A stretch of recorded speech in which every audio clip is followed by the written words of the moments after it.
Okay, so this is my cat Apollo. He's awesome, gorgeous, you know, great cat. But he has a fault. Apollo, you have a fault. Yeah, look right in the camera.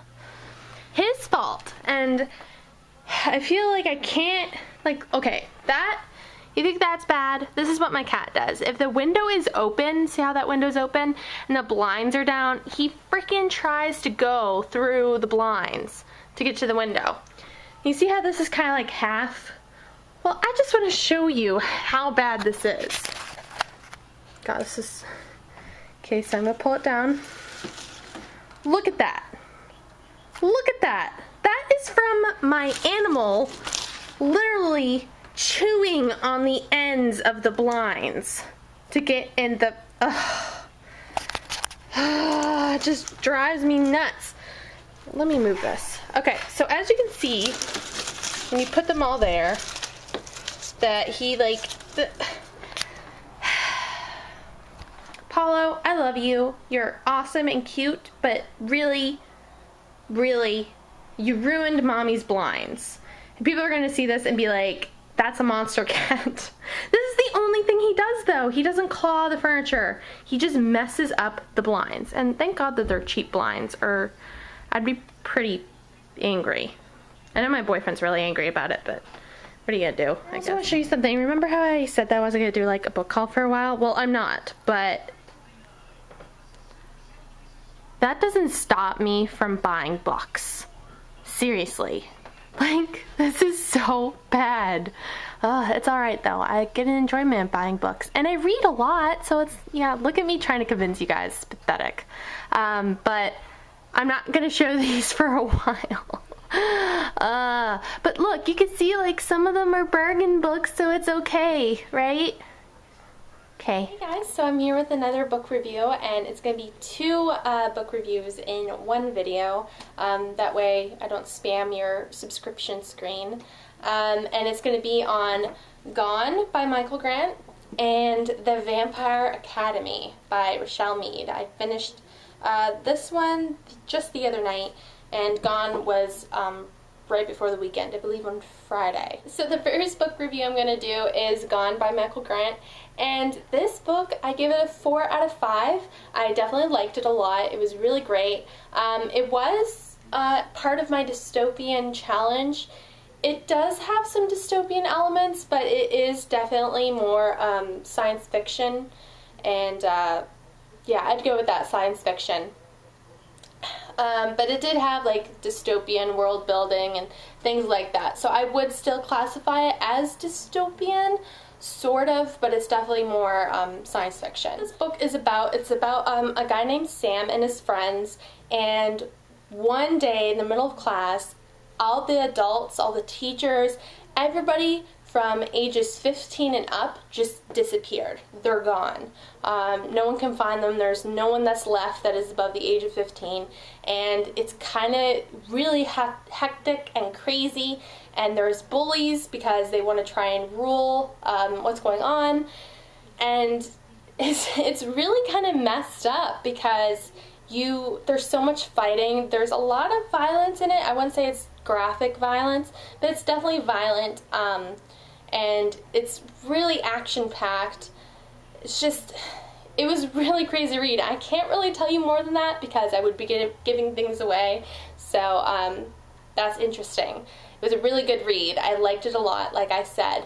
If I had to say one fault, and this is why I knocked it down to 4 instead of a 5 out of 5, and that was the fact that it did have constant action.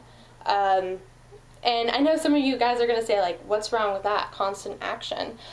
Well, for about 550 pages of a book, I need a rest between all the battles, all the new mysteries, all the questions that you want answered. It's just constant, and you don't get a chance to really get into the characters. There was a lot of character development, but I would have liked to see a little bit more and a little less of the action. I know I'm being ridiculous, I'm sorry, but it was crazy.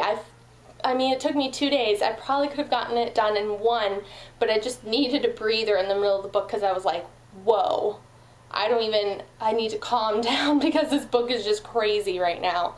So I would have liked that a little bit more character building. Anyway, the pros I have with this is I loved the characters. I loved the plot. The plot was really great to get into.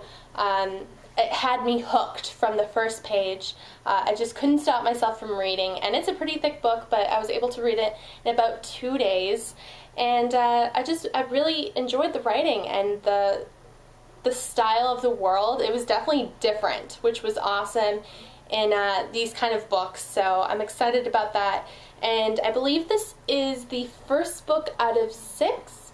I know 6 are slated. The first 4 are already out, and I think he still needs to publish 2 more. If I'm wrong, please let me know, but I'm pretty sure that he's finishing it off at 6.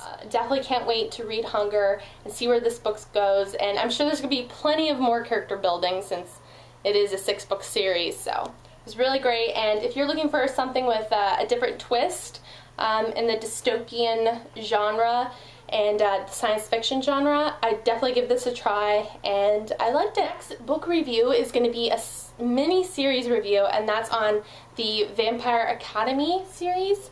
And the reason I'm making this like a mini review is because I know a lot of you have already read this series, and I just kind of want to give my thoughts and my take on it. So all in all, out of the 6 books, The Last Sacrifice, which is the last book in the series, was the best of all 6. The first one started off a little slow, the second one was getting better, and they kind of, the way the books went is they got better as you went along. They were just, the last one was just, wow, crazy. I'm like all over the place right now. I gave this series about a pretty close to a 5 out of 5. I guess a 4.5 out of 5. If I could, I'd put like 4.9 out of 5 because it was really great. It definitely had a lot of different aspects in it. I did like Dimitri. I loved Rose. Rose is a really fantastic heroine. She was a little weird in the beginning, but definitely someone that you really grown to love and realize how really truly strong she is as a heroine. And I also love her friend Lissa. She's pretty awesome too. Christian, Adrian, I loved Adrian. He was really awesome, and I won't say anything. I want to say stuff, but you know, for those of you that haven't read it, it's a really great series, and I was happy to have read it and have it under my belt. And I will say that when I finished this book, I wanted to cry a little inside just because it's over, you know, and I was so invested with all the characters, and I can't imagine being hooked from the first book and having to wait for all the other books to be published. I was so fortunate to have them all in one and just like knock them out one by one. So definitely so happy I picked this up and gave it a try and pushed after the first book. So really, really great series. Definitely in my favorites for sure. And I am an Adrian fan. I will just say that right now. I love Dimitri. I have nothing wrong with Dimitri. Adrian's my homeboy. I would totally like to just meet him if he was a real character, because he would be pretty interesting and funny to be around. So yeah, I really liked it, and I'm happy that I gave it a try. So for those of you that haven't tried the Vampire Academy series, or have just read the first one and you're like, oh my gosh, this first book is horrible or it's slow, please just, I know that's bad, but just push on. Like, I promise the series is just really fantastic by the last book, and I am so excited that there's Bloodlines, which I'm definitely have ordered on Amazon, and I'm waiting for it to get here. So yeah. So the book I'm currently reading is Hourglass by Moira McIntyre. So I'm just about 50 pages in. I haven't really started because when I finished Last Sacrifice, I kind of needed a day to like relax after that whirlwind of an adventure. So I just started it, so I don't really know what to tell you, but I should have a review on this by Thursday. So look forward to that, and I will see you guys later. Bye. Hi, Matt.